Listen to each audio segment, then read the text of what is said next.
I would say my advice there is don't argue because nobody wins. Like but it's so tempting. It's so tempting. It is so tempting, but nobody wins a troll battle.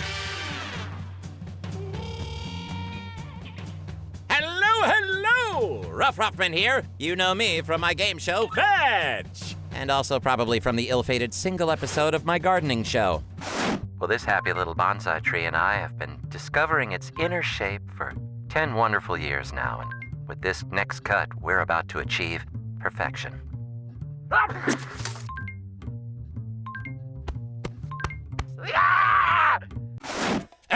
now, I'm Ruff Ruffman, content creator. And today, I'm talking with Leah Haberman, expert on social media and influencer marketing, about the business of being a content creator. How are you? Welcome to the show. I'm good. Thank you. Thanks for having me. So being a content creator, is it something that a lot of people besides me want to do? Is everybody into this? Yes, certainly young people want to be content creators and influencers more so than they want to be anything else. I think the numbers around something like 40% of adults would give up their jobs to be a creator right now. So what goes into being a successful content creator? You're basically an entrepreneur. It's like strategic, it's analytical, you're marketing yourself, you are analyzing the data that you're getting, the insights that you're getting through the platforms of how your content is performing and continually adjusting. You're listening to the audience, you're figuring out how your audience is shifting. You know, whether it's demographics, for example, you're pitching brands to do business deals. You're evaluating which business deals you want to take. There is so much work that goes into it. So yeah, it's a job. Like it is a real career. What's the biggest challenge for a content creator? Because it seems to me like overwhelming at first. There's so much more to consider that I ever thought about. You have to wear so many hats. And for a long time, when you're a small creator, you're doing it all yourself. You can't afford yet to have a manager or an agent or somebody else, an assistant helping you. You're doing it all. You're a marketer. You're a salesperson. You're the accountant. Yeah, it takes a really long time to get there. So I think the hardest thing is like, maybe not quite just getting started, but somewhere in that middle phase where you're getting more successful, but you're not quite successful yet to hire people to help you. And I think to me, that's probably the hardest portion of being a successful creator. That's a very important point you're making. What are some of the popular misconceptions about content creators? I think that externally, for people who aren't creators, I think that they diminish it and think it's essentially about people who are taking selfies and just posting online. Guilty. And that it's really superficial. Internally, I think people underestimate just how much work it is, and they don't understand all the time that they have to pay taxes. And that's a really big thing. So much to learn. Now, as we know, creation is a two-way street. What do you teach your students on how to build a healthy relationship with their followers?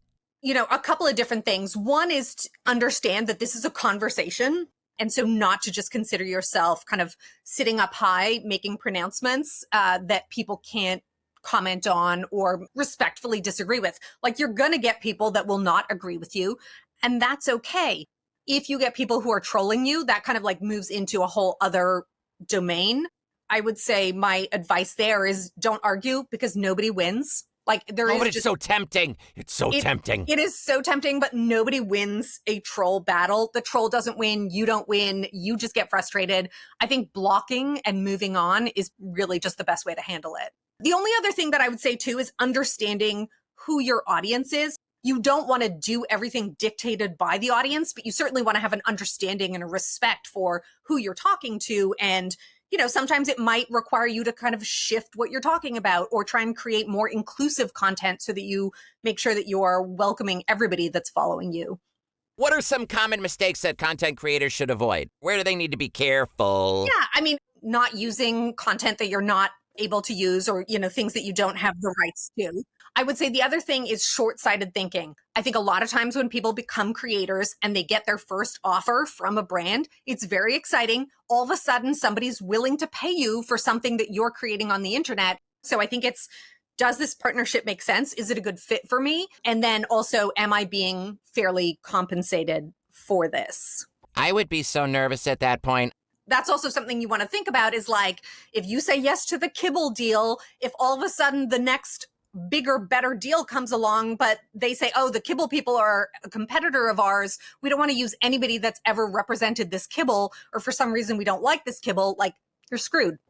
I had no idea how much was to be considered. I just thought you can go online, talk about stuff. I really honestly thought it was easy. And it's just clearly not. This is just like starting any company.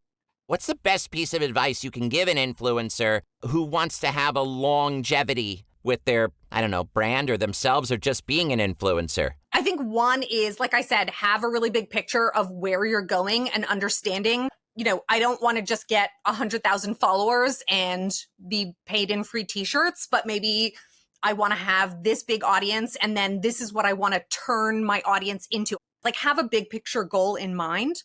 And then I think the other piece of advice is, on social media, you are literally renting access to the audience. They can take that access to the audience away at any time. You do not own that audience. You do not own your followers.